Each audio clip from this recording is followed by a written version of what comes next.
warahmatullahi wabarakatuh. Halo semuanya, kali ini aku akan membuat boneka jari dari kulit telur. Alat dan bahannya kulit telur, pensil, dan spidol. Sebelum menjadi seperti ini ada langkah-langkahnya. Yang pertama, lubangilah bagian bawah telur dengan ujung gunting. Mintalah orang dewasa jika kamu kesulitan. Yang kedua, keluarkan isi telur, tampunglah telur di dalam wadah. Ketiga, cucilah bagian dalam telur dengan air sabun. Cucilah dengan hati-hati, lalu keringkan di bawah sinar matahari. Setelah kering, kita bisa mulai menggambar wajah.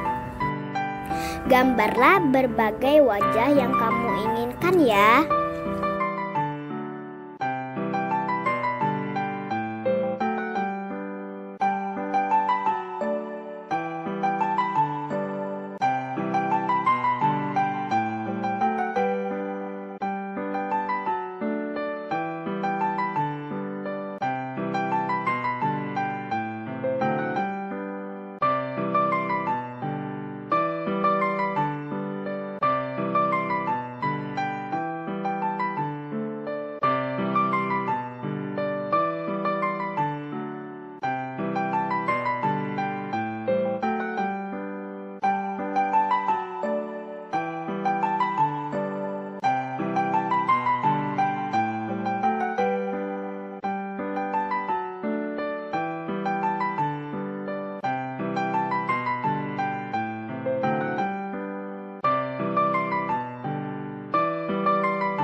Boneka jadiku dari kulit telur sudah jadi. Wassalamualaikum warahmatullahi wabarakatuh.